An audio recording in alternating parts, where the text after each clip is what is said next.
Welcome to elite media. Congress senior నాయకుడు అద్దంకి దయాకర్ కీలక విమర్శలు చేశారు. అందులో భాగంగా బీజేపీ పార్టీని టార్గెట్ చేసి ఆయన మాట్లాడిన మాటలు ఇప్పుడు తీవ్ర దుమారానికి దారితీసాయి. అందులో భాగంగా అయోధ్య రామ నిర్మాణం చేసిన తర్వాత మందిర నిర్మాణం చేసి బీజేపీ తమ స్వార్థం కోసం వినియోగించుకుంటున్నారు. అంతేకాకుండా మహా కుంభమేళ కార్యక్రమాన్ని చేపట్టారు. దాని ద్వారా కూడా బీజేపీ లబ్ధి పొందే ప్రయత్నం చేస్తుందని చెప్పి ఆయన ఆరోపణలు చేశారు. ఒకసారి ఆయన మాటలు ఏంటో ఒకసారి మనం విందాం.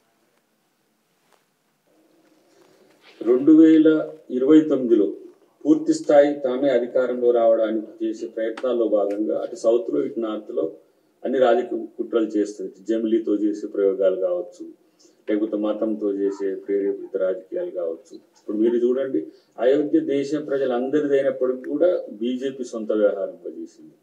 కొన్ని వందల సంవత్సరాల నుంచి మహాకుంభమేళ దేశ ప్రజలు జరుపుకుంటుంటే అది బీజేపీ సొంత కార్యక్రమంగా చేసుకున్నారు. తర్వాత ఈ దేశంలో ఉండే రాజకీయ ప్రత్యర్థుల మీద శత్రుత్వాన్ని మించి కసిని పెంచుకోవడం దానికి ఆనవాయితీగా మారింది. ఇతర దేశాల్లో ఉన్న భారతదేశానికి శత్రువులైనా సరే వాళ్ళతో ప్రేమగా ఉంటుంది. అది దాని యొక్క నైజం. కాబట్టి ఇవాళ చంద్రబాబు గారి రూపంలో ప్రమాదం వస్తుందా, నితీష్ కుమార్ గారి రూపంలో ప్రమాదం వస్తుందా అనే దానికంటే తాను వ్యవహరించే శైలి వల్ల బీజేపీ స్వార్థపూరిత రాజకీయాలే తనకి ఈరోజు నష్టం చేసే పరిస్థితి ఉంటుంది. రేపు దేశంలో భారత రాజ్యాంగ పరిరక్షకునిగా రాహుల్ గాంధీ గారికి రేపు జాతీయ స్థాయిలో పెద్ద ఎత్తున ప్రజల యొక్క మద్దతు ఉండబోతుంది. కాబట్టి మేమే ఇంకా ఉంటాం, మేమే వస్తామని చెప్పి కిషన్ రెడ్డి గారు, లేకపోతే ఈటల రాజేందర్ గారు, లేకపోతే బండి సంజయ్ గారు మాట్లాడే అన్నీ కూడా వాళ్ళ యొక్క రాజకీయ అస్తిత్వాన్ని నిలబెట్టుకోవడానికి తప్పమన్నట్టు కాదు. రాబోయే రోజులన్నీ కూడా ఇండియా కూటమి అనేది గుర్తుంచుకుంటే మంచిది. మనం చూడవచ్చు, ఇక్కడ ఒకటి రెండు అంశాలను ప్రస్తావించడం జరిగింది. ఒకటి అయోధ్య రామ మందిరం కావచ్చు, లేదంటే కుంభమేళ, తాజాగా జరుగుతున్న కుంభమేళ కావచ్చు. ఈ రెండు అంశాలను కూడా ఆయన ప్రస్తావించడం జరిగింది. ఇది దేశ ప్రజలందరికీ కావచ్చు, ప్రపంచానికి సంబంధించిన ఇది వ్యవహారం, లేదంటే ఒక భక్తికి సంబంధించిన వ్యవహారం. దీన్ని కూడా స్వార్థ రాజకీయాల కోసం వినియోగించుకుంటున్నారు అని చెప్పేసి బీజేపీ మీద మరి ఆయన మాటలో తూటాలు కూడా పేల్చడం జరిగింది. ముఖ్యంగా ఇక్కడ చూడొచ్చు, జమిలీ ఎలక్షన్స్ కూడా ఆయన ప్రస్తావించడం జరిగింది.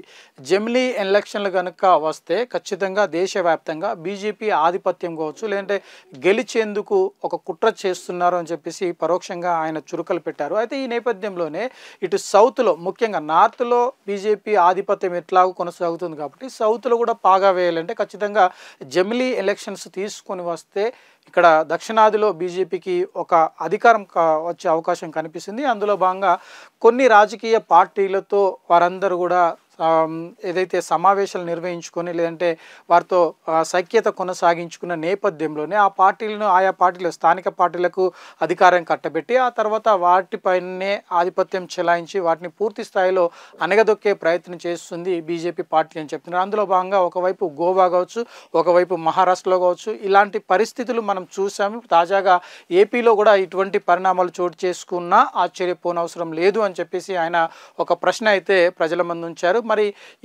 ఈ విధానం కనుక కొనసాగితే రాబోయే రోజుల్లో ఖచ్చితంగా బీజేపీని ఏదైతే వారు తీసుకున్న నిర్ణయాలు పూర్తి స్థాయిలో వారికి రివర్స్గా మరి ఎదురయ్యే అవకాశం కనిపిస్తుంది. ఒకవైపు తాను వేసిన ఎత్తుగడకి తిరిగి తమకే ఫలితాలు అనుభవించే అవకాశం కనిపిస్తుంది అని చెప్పి పరోక్షంగా ఆయన మరి చురుకలు పెట్టారు. రాబోయే రోజుల్లో ఖచ్చితంగా ఇండియా కూటమికి దేశ ప్రజలు పట్టం కడతారు.